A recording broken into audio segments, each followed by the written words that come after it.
잘 오셨습니다.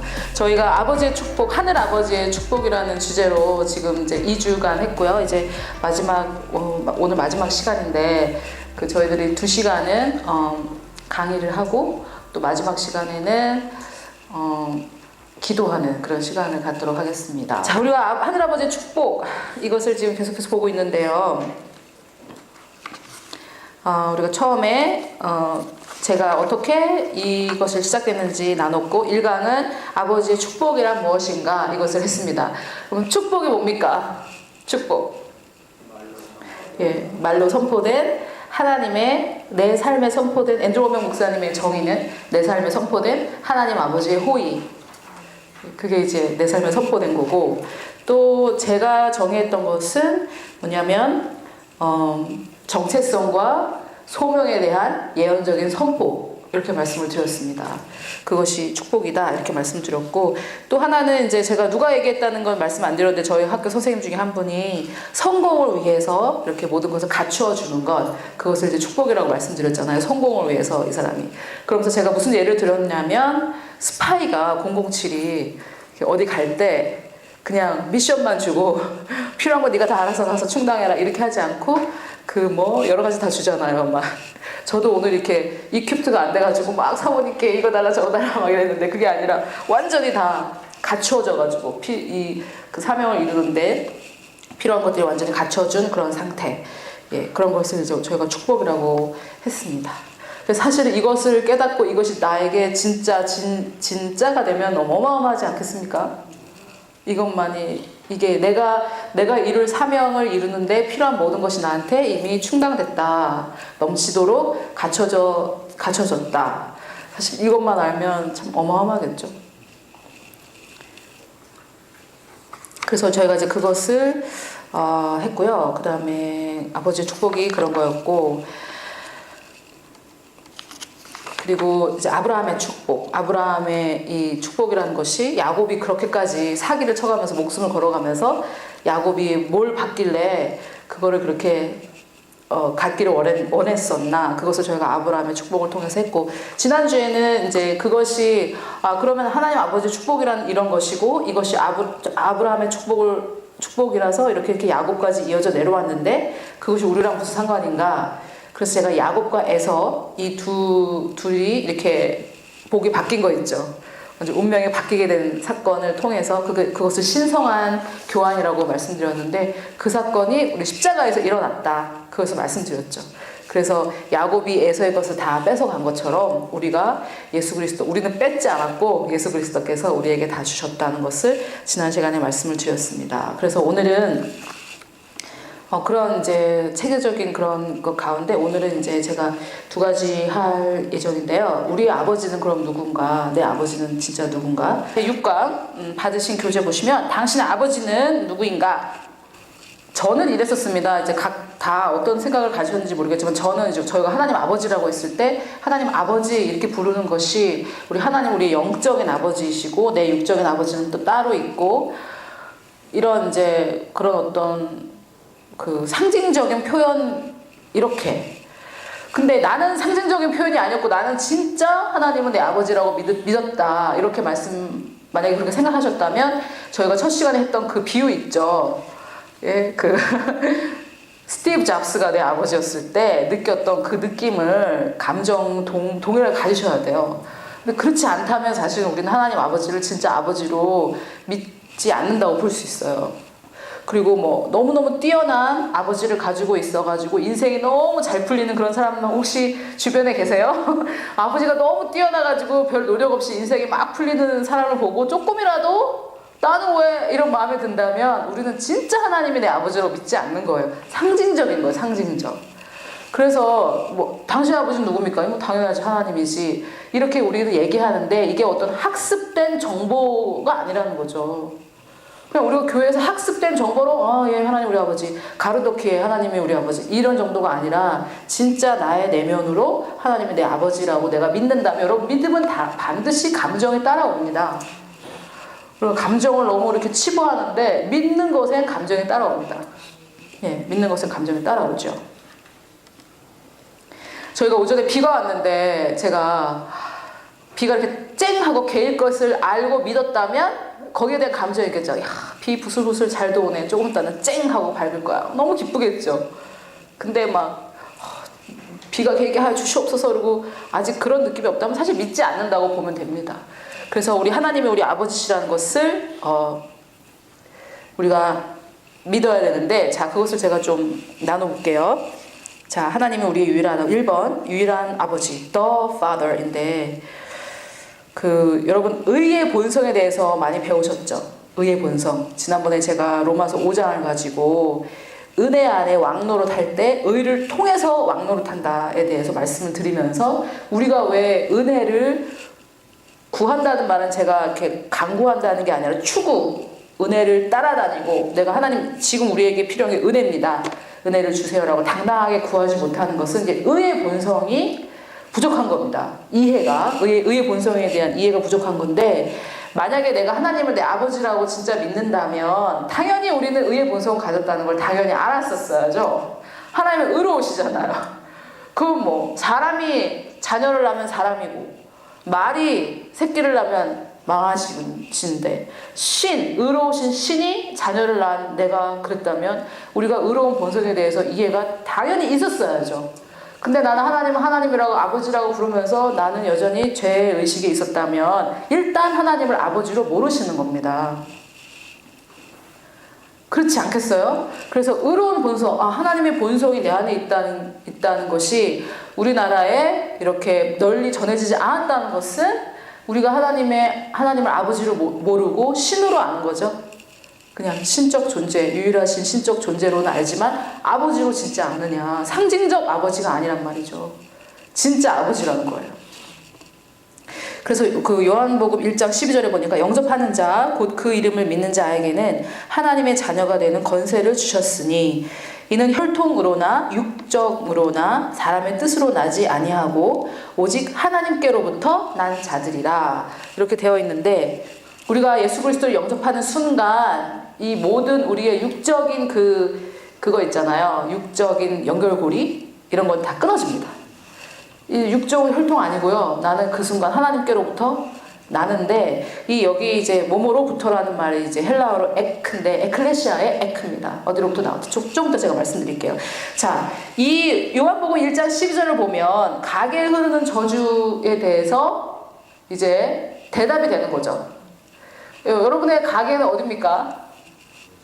근데 가게가 나는 하나님이 우리 아버지인데, 또 이 육신의 이 가게, 이제 육적으로 난 게 아닌데 나는 이제 더 이상 이 육신의 이 가게를 내가 또 들추고 몇 대 위에서 무슨 일이 있어서 뭐 그거를 인제 와가지고 그걸 또 가가지고 또 막 하고 그럴 필요가 없죠. 근데 이 가게에 흐르는 저주에 대해서 사역하시는 분들이나 뭐 이런 분들은 하시는 말씀 뭐냐면, 그럼 실제로 일어나고 있다는 거죠. 그런 것에 대해서 제가 나중에 말씀을 드릴게요.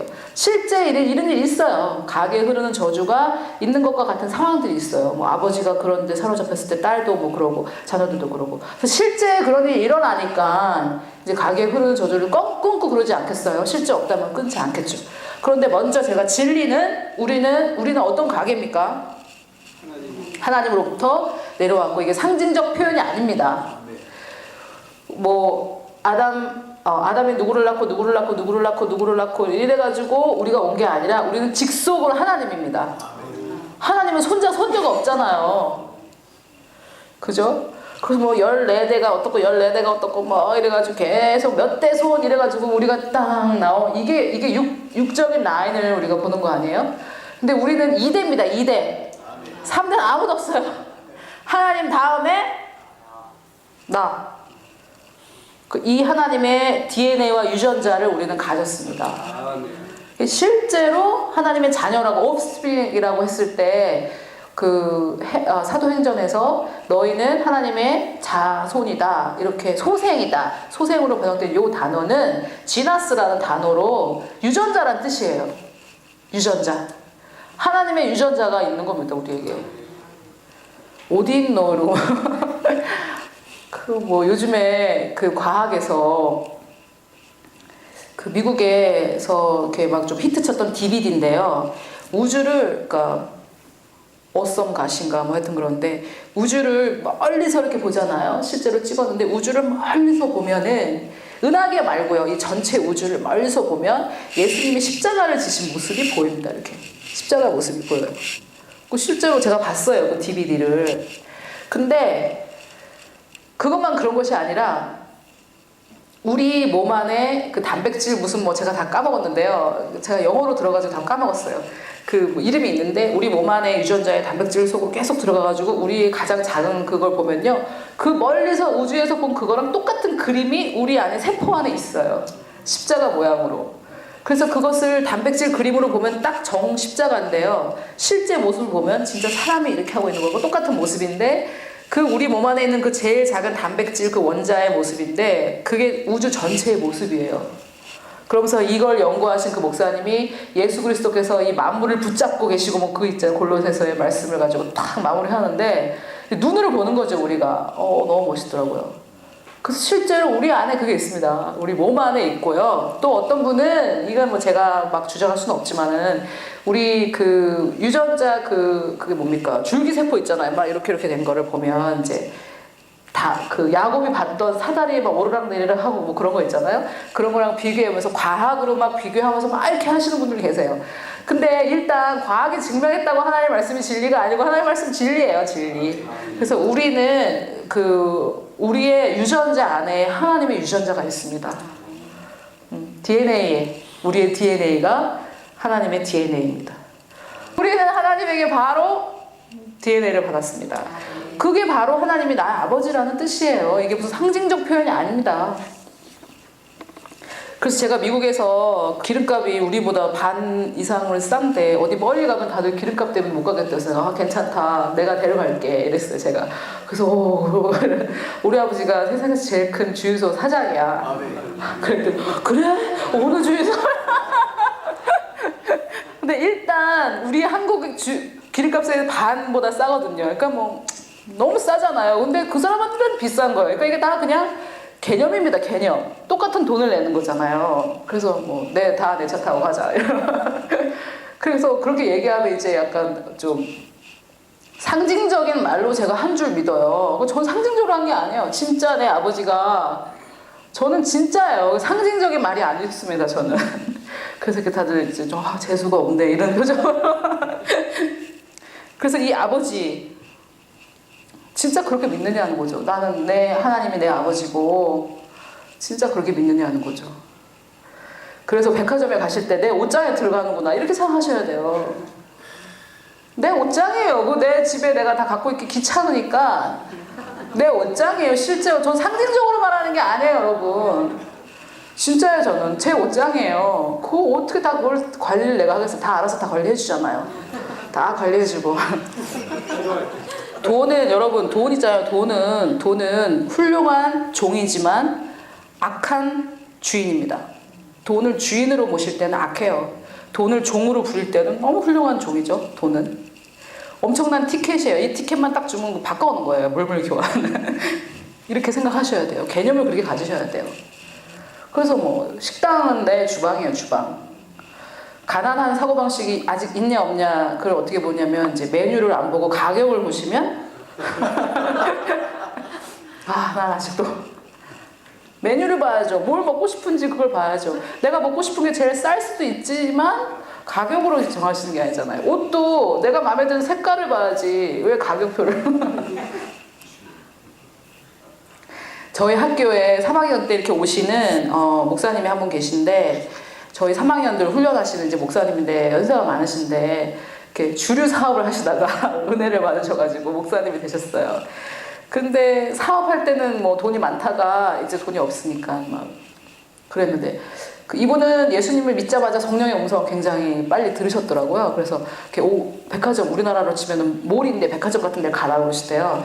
그러니까 이분이 70 정도 되셨는데 한 40에 사역을 시작하셨다니까 거의 30년 전이니까 옛날이죠. 근데 하나님께서 어느 가게 가면 2,000불짜리 양복이 있으니까 그걸 사라고 그랬대요. 그렇지 우리나라 200만 원인데 30년 전에. 그래서 내가 가난한 사역자인데 2,000불 어디서 그러니까 하나님이, 그리고 안 사고 나오고 가니까 하나님께서 너 옷 살 돈 2,000불도 충당 못하면서 내 사역은 이거 어떻게 할래? 이렇게 말씀하시더래요. 그래서 가서 2,000불짜리 양복을 딱 사가지고 나오셨답니다. 그분한테 그렇게 말씀하신 거예요. 우리한테 하신 게 아니에요. 우리한테 하신 건 아니에요. 각자가 들으신 대로 하시면 되는데, 그분이 딱 그러면서 이제 그 얘기를 오실 때마다 하시면서, 그게 바로 가난한 사고방식이라는 거예요. 이게 뭐 꼭 비싼 걸 사야 되는 건 아니지만 하나님께서 그분에게 그걸 보여주신 거죠.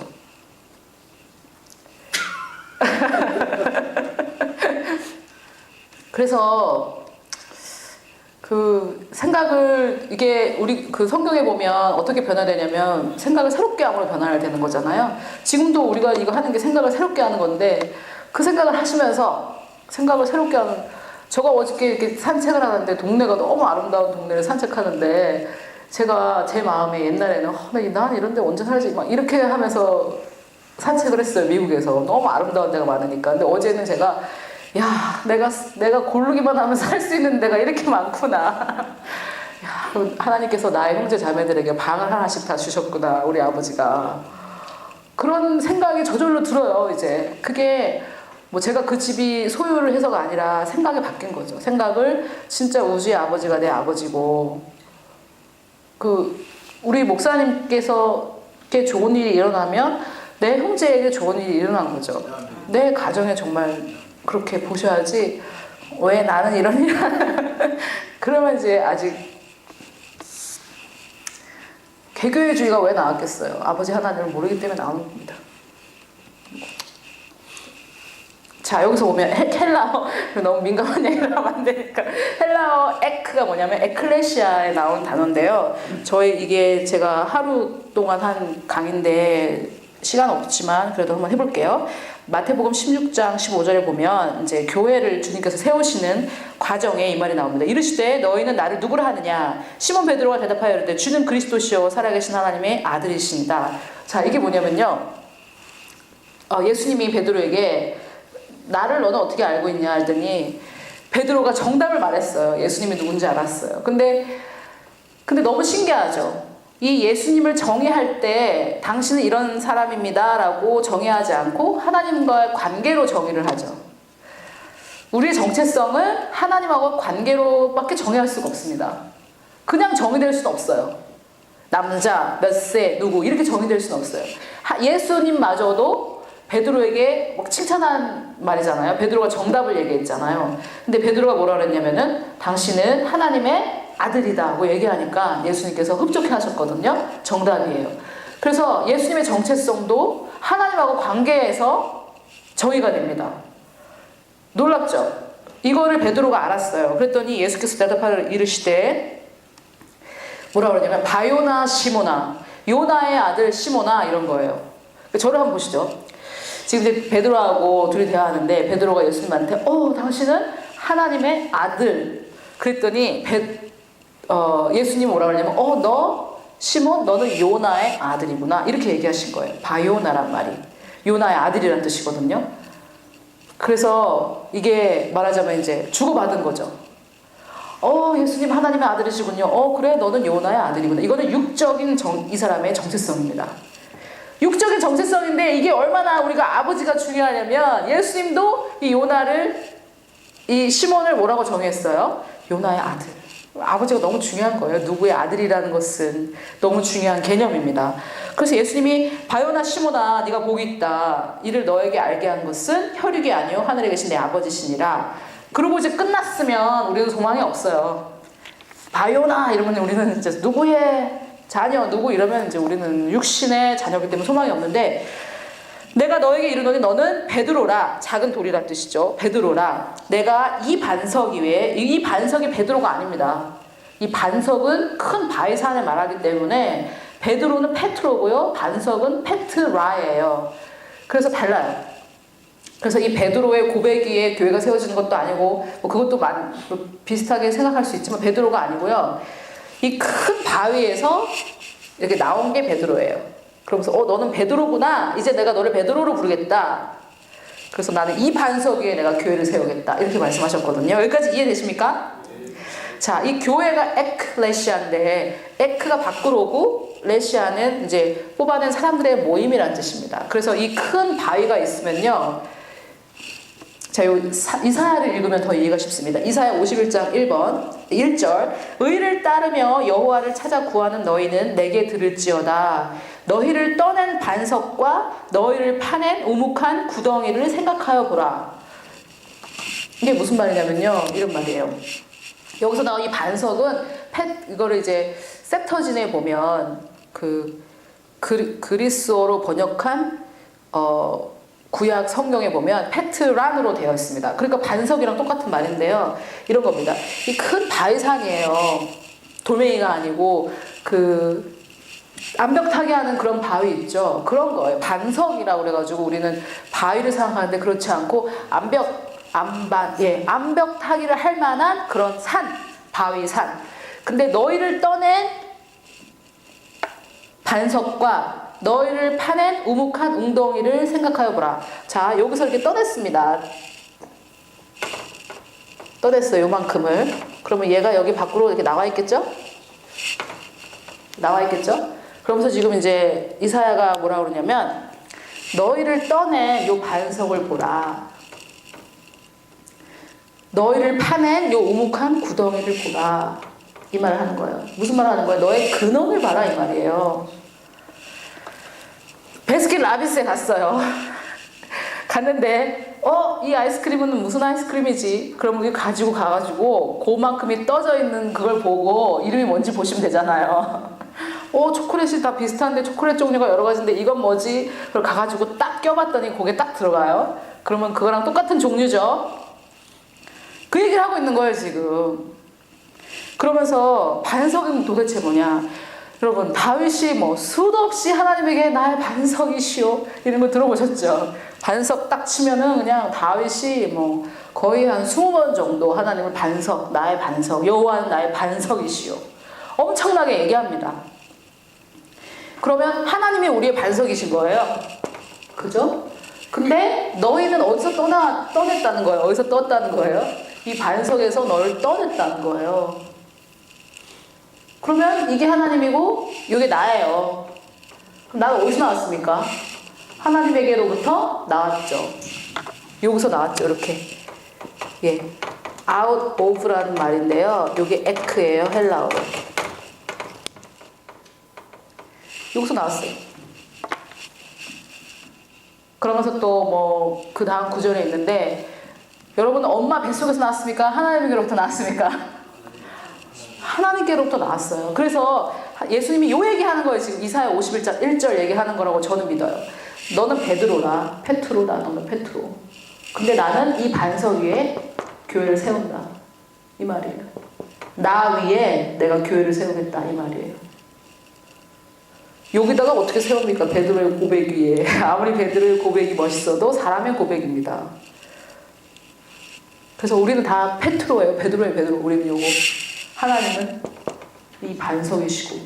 그래서 에클레시아를 세우겠다. 교회가 뭐냐면 이 큰 데에서 나온 이 사회에서 나온 요 사람들인데 요 사람들이 집행하고 정하고 했잖아요.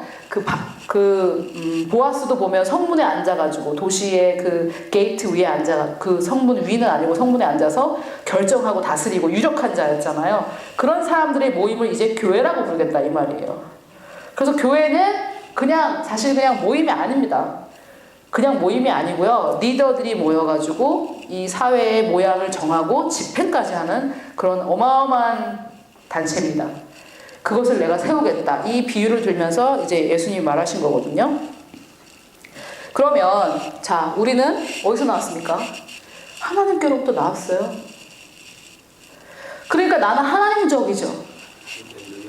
하나님의 형상으로 만들었고 하나님의 이미지와 하나님의 모습으로 만들어진 것이 바로 인간인 거예요. 우리 아버지는 하나님이십니다. 당신을 낳으신 그분은 이 시점에서 제가 어떤 분이 쓴 책을 하나 이제 말씀드리고 싶은데요.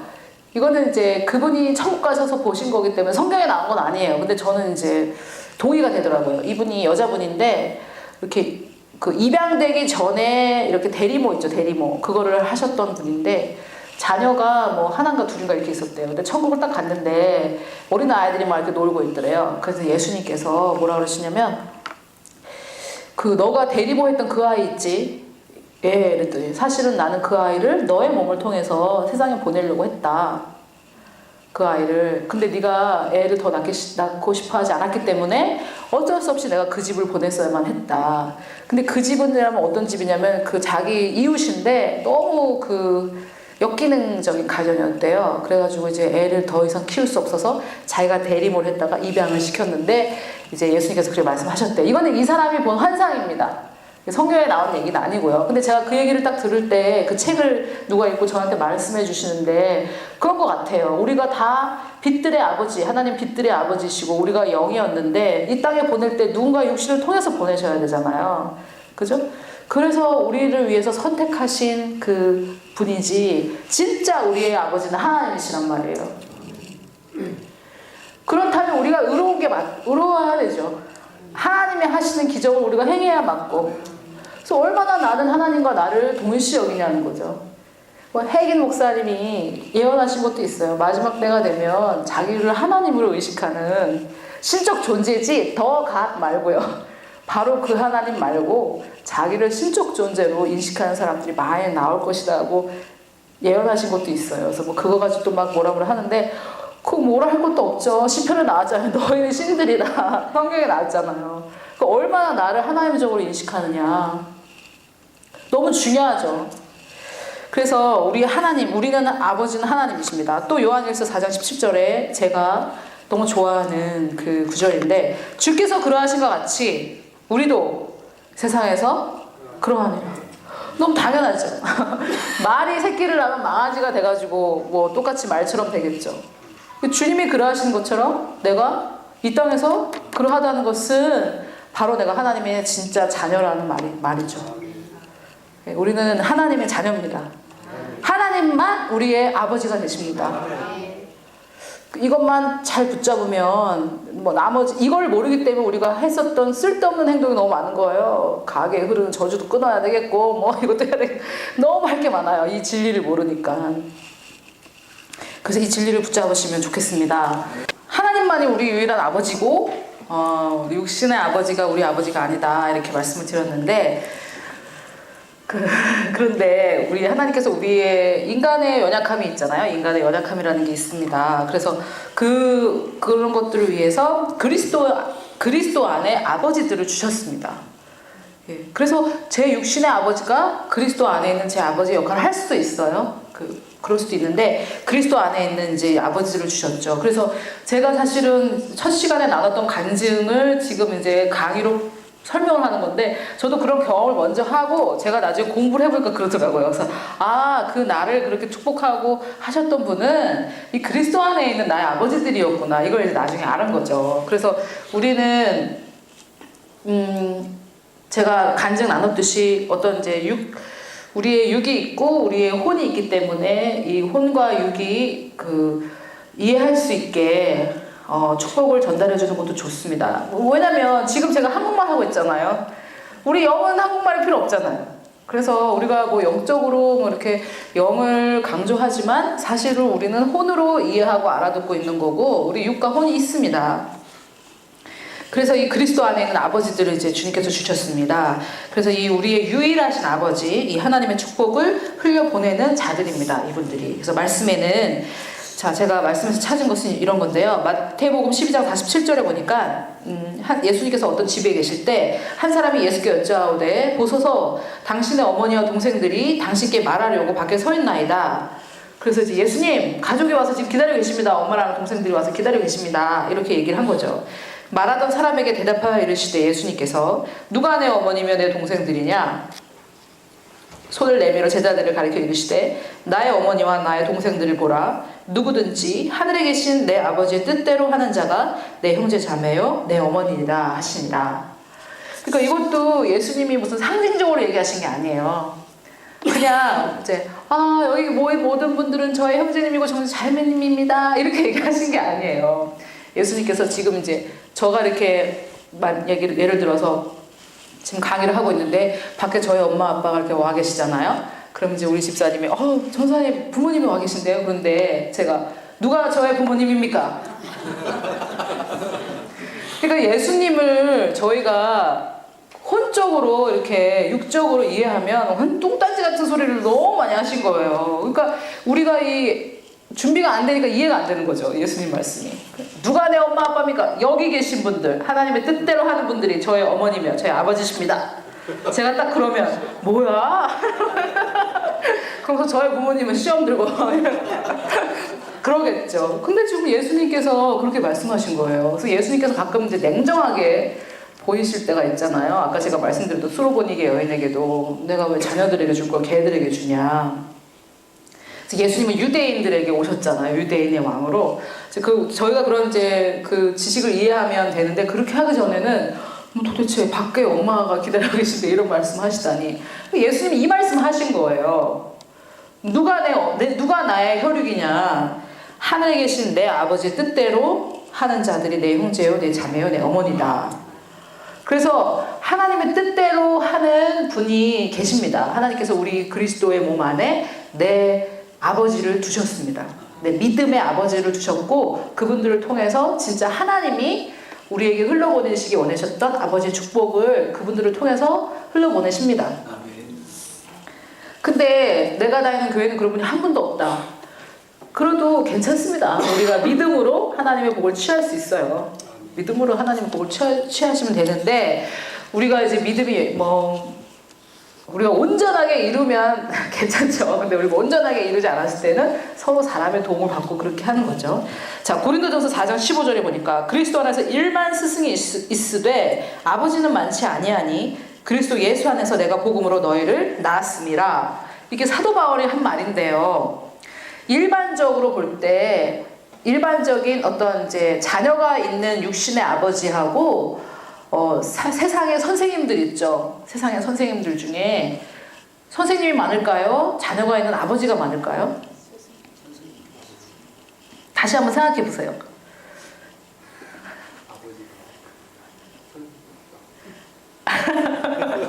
선생님이라는 직업을 가지고 있는 사람이 많을까요? 아니면 자녀가 있는 아버지가 많을까요? 인류의 반이 남자인데 이 남자들은 대부분이 자녀가 있거나 없는 분도 계시지만 대부분이 있거나 앞으로 있겠죠. 그래서 거의 인류의 제가 볼 때는 거의 5분의 2는 아버지예요. 그죠? 5분의 2.5는 아니고 5분의 1은 아버지예요. 그럼 거기에 비하면 스승은 작죠? 그래서 선생님은 작아요. 더군다나 영적 스승은 더 작겠죠, 숫자가. 그래서 지금 바울이 말하는 것은 육신의 아버지가 아니란 말씀을 제가 지금 드리는 거예요. 육신의 아버지가 아니라 복음 안에서 하나님이 우리에게 주신 이 영적 아버지들을 말하는 거죠. 그리스도 안에 있는 아버지, 그리스도 안에서 일만 스승이 있으되 아버지는 많지 아니하나니. 여러분, 많지 않다니까 있긴 있다는 얘기죠. 그리스도 안에 있는 아버지가 있습니다. 그리스도 안에 아버지들이 있습니다. 이 아버지들을 하나님께서 부르고 계시고 이 아버지들이 이 아버지 축복을 온전히 이해하고 이 하나님의 축복을 흘러보내기를 원하십니다. 아멘. 너무 중요합니다. 이게 많지 않지만 있습니다. 제가 알기로는 꼭 남자여야 되는 건 아니에요. 우리가 하나님의 아들이잖아요. 여자지만 하나님의 아들이고 남자지만 하나님 예수 그리스도의 신부잖아요. 그래서 아버지라고 하면 우리가 이제 남자만 생각하는데 우리가 왜 영적 어머니도 계시잖아요. 그래서 그런 분들도 사실은 이제 이 아비의 역할을 하는 거죠. 그리스도 안에 아비의 역할을 하는 겁니다. 자, 양자의 영. 그런데 이제 저희가 양자의 영이라는 게 있잖아요. 그래서 읽어볼게요. 일단 로마서 8장 15절을 보니까 너희는 다시 무서워하는 종의 영을 받지 아니하고 양자의 영을 받았으므로. 잘나다가 갑자기 왜 양자의 영을 받았나. 우리가 아빠 아버지라고 부르짖느니라. 자, 일단 제가 과제를 내드렸는데 이 아버지의 마음, 저희가 이제 아버지의 축복이라는 이름으로 저는 강의를 하지만 아버지의 마음이라는 주제로 90년도 이럴 때 후반에 우리나라에 이제 많은 외국인들도 오셔서 강의하시고 막 그랬는데요. 그 중에 어떤 분이 이제 자기가 자기네 나라 말로 아빠 있잖아, 아버지 말고 아빠 이렇게 안 나오더래요. 그래서 이제 어느 날 밤에 한번 해봐야 되겠다고 아빠 이렇게 하면서 기도를 했는데 밤새 자기가 울면서 아빠 이러면서 기도를 했대요. 근데 저도 그때가 뭐 90년대 후반 뭐 이럴 때인데 저도 참 어렵더라고요. 그렇게 기도하는 게. 저도 이제 해봤거든요. 그래서 일단 한번 해보세요. 우리는 쉬울 거예요. 우리는 새 언약을 이해하고 한 사람들이니까 기도를 할 때 이제 이렇게 하고, 제가 미국에서 이제 다녔던 교회나 이런 데는 이제 뭐 데리가 이렇게 불러요. 데리. 데드도 아니고 아빠 데리. 애기들이 부르는 막 하나님을 막 그렇게 불러요. 우리는 뭐 아빠 하나님 이러면 아마 정서상 어떨지 모르겠어요. 기도할 때 아빠 하나님. 그래서 하여튼 그렇게 하더라고요. 그래서 한번 해보시고, 일단 이 양자의 영이라는 게 도대체 뭔가, 그 시편 그 밑에 보면 유대 문화 속에 이 유대 문화에 입양이라는 것이 있는데요. 그 입양했다 이렇게 할 때 우리 양자로 우리를 삼으셨잖아요. 그래서 이 유대 문화의 양자라는 표현이 무엇인가 한번 보시면 됩니다. 일단은 제가 한번 예를 들어 볼게요. 우리가 친구, 한국말 친구는 그 안에 무슨 뜻이 포함되어 있냐면 동갑까지 포함되어 있습니다. 동갑이어야지 친구입니다. 그래서 예를 들어서 이제 제가 대학에서 일할 때도 너네들이 친구니? 그러면은 둘이서 나이가 다르잖아요. 그럼 누가 기분 나빠할까요? 나이가 어린애가 기분 나빠해요. 친구 아니에요, 언니. 그래서 친구라는 말 안에, 한국말 안에는 동갑이 들어가 있죠. 한국말에는. 근데 뭐 우리 엄마랑 나랑 친구 같아 이래야지, 친구야 이러면 안 되잖아요, 우리는. 근데 영어에는 그런 게 없어요. 친구라는 말 안에 동갑이라는 개념 전혀 없고요. 친구라는 말은 서로 적이 아니다라는 뜻이 들어있고, 이제 뭐 싸웠다가 화해하자 이럴 때도 우리 또 친구지? 이렇게 얘기를 해요. 그래서 이 친구라는 말이 그 문화에 따라서 뜻이 달라지죠. 맞죠? 그래서 입양이라는 뜻도 유대 문화 속에 이 입양이라는 게 유대인의 성인식과 굉장히 연관이 있습니다. 유대인들은 남자는 13살 때, 여자는 12살 때, 지금도 바 미츠바 또는 여자애들은 벳 미츠바라는 이런 이제 성인식을 하는데, 자기 아들인데요. 자기 몸에서 나온 아들인데 이 아들이 13살이 되면 성인식을 하면서 이 시편 2편 7절 8절을 선포합니다. 이 아들한테. 그러면서 내가 여호와의 명령을 전하노라. 명령을 전하노라. 여호와께서 내게 이르시되 너는 내 아들이라. 오늘 내가 너를 낳았도다. 내게 구하라. 내가 이방 나라를 내 유업으로 주리니 너의 소유가 땅 끝까지 이르리로다. 이것을 이제 선포합니다. 자기 아들에게, 자기 몸에서 나온 아들에게 선포함으로 해서 이 아들이 이제는 아들로서, 사람으로서 인정을 받고요. 성인으로서 인정을 받는 거죠. 아들로서, 이 가문의 아들로 인정하면서 얘를 입양을 합니다. 이것을 입양이라고 합니다. 그래서 이 유대 문화 입양, 양자 삼는 것은 자기 몸 안에서 낳지 않은 사람을 데려다가 키우는 게 아니고요. 고아를 데려다가 키우는 게 아니고요. 내 몸에서 태어났지만 땅땅땅 하고 선포합니다. 여기 나왔죠. 명령을, 계명을 선포합니다. 사람들을 다 데려놓고. 이것이 무슨 돌잔치처럼 이런 게 아니라 아주 큰 행사예요. 그래서 여기에 참석하는 사람들이 우리 결혼식날 부주하듯이 돈을 다 가지고 옵니다. 그래서 이 돈을 다 주면 얘가 이 돈이 어마어마한 돈이 된대요. 그래서 이 돈으로 대학도 가고 집도 사고. 그래서 이 유대인의 바 미츠바라는 이 행사가 엄청나게 큰 행사래요. 유대인들의 문화에. 그래서 예수님께서 12살 때 그런 일이 있었는데 그때는 이 바 미츠바를 하시기 전이죠. 아직 어린이였을 때. 그죠? 이 바 미츠바를 하고 나면 이 가문의 아들이라는 것을 땅땅땅 선포하는 겁니다. 커맨드를 하는 겁니다. 그래서 이게 이제 계명, 명령의 아들이라는 뜻이고요. 이제 선포된 아들이라는 뜻입니다. 제가 번역은 커맨먼트를 그냥 해서 이렇게 됐는데, 딸은 12살 때 하고요. 아들은 13살 때 합니다. 이게 이제 그 문화인데요. 또 이런 표현도 있죠. 그 성경에 보면 그 율법이 우리의 모학 선생이 돼서 우리가 어렸을 때는 우리를 이렇게 데리고 있다가 나중에 우리를 주님께로 인도해 주잖아요. 그런 것처럼 이 바미츠바 성인식을 하기 전에 아이들은 아무런 그 유산 상속권도 없어요. 없어요. 이게 아들로서 법적으로 인정받지 못하는 거예요. 이 유대 문화 속에서. 그래서 우리가 이제 양자의 영을 받았으므로 아빠 하고 부른다는 것은 고아인데 하나님께서 나를 입양해 주셔가지고 이제는 그 친아들 예수님이랑 고아였던 나랑 같이 뭐 이런 의미가 아닙니다. 이는 내 아들이라고 하나님께서 이제 선포를 해주신 거죠. 내 아들이다. 이게 바로 양자의 영입니다. 참 뭐 어떠셨는지 모르겠지만 저는 잘 나가다가 갑자기 양자의 영을 고 역시 어쩔 수 없었어. 어쩔 수 없는 고아야. 저는 항상 그랬는데 이거 저희 학교에서 배웠는데 그렇더라고요. 근데 제가 그러면 예수님은 그 유대 문화로 13살 때 바미tz바를 하셨을 거예요. 요셉의 아들로서 하셨을 건데 하나님의 아들로서 이 바미tz바는 언제 하셨나? 이건 저의 유추인데 성령 세례 때는 했다고 저는 생각을 합니다. 성령 세례와 아버지 안아주심 에피핍토라는 이 헬라어인데요. 자, 누가복음 15장에 보면 유명한 그 용서받은 탕자의 이야기죠. 이 아들이 이제 돌아올 때 일어나서 아버지께로 돌아갑니다. 돌아갈 때 이 아들이 아버지의 사랑을 깨달아서 가는 게 아니고 왜 갔냐면 배고파서 갔습니다. 뭐 아버지 사랑 깨달아서 간 게 아니에요. 그냥 배가 고파서 간 거예요. 이 아버지 집에 종들도 나보다 잘 먹겠다 해가지고 돌아간 이유는 단 한 가지, 배가 고파서 갔습니다. 회개해서 간 게 아니에요. 돌아갔긴 돌아갔지만 아버지가 나를 이런 게 없었어요. 그 중생의 경험이 없었습니다. 근데 아직도 거리가 먼데 아버지가 그를 보고 측은히 여깁니다. 자, 이제 돌아가야지 하고 집을 향해 가는 사람이 아버지를 발견할 확률이 클까요? 언제 올지 모르는, 어느 방향에서 올지 모르는 이 아들을 아버지가 발견할 확률이 클까요?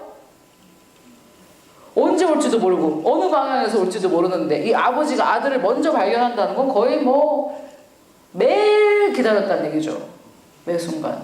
나는 집을 향해 돌아가고 있잖아요. 그러니까 내가 아버지를 발견해야지. 맞죠? 근데 그렇지 않고 아버지가 먼저 발견합니다. 그리고 막 달려가는데 이게 달려가다가 스프린트라는 단어인데요. 100m 달리기를 하듯이 달려가는 걸 말해요. 그냥 뭐 이렇게 달려가는 게 아니에요. 그리고 이때 유대 남자들은 긴 옷을 입었거든요. 그래서 뭐 허리를 동이고 이 표현 있죠. 허리를 동이고 표현은 뭐냐면 조금 제가 한번 이렇게 시연을 해보겠습니다. 좀 이상하지만 이 긴 옷을 입고 다리를 벌리고 뒤에 자락을 잡아요. 그래서 이렇게 올려가지고 허리띠에다 딱 끼워요.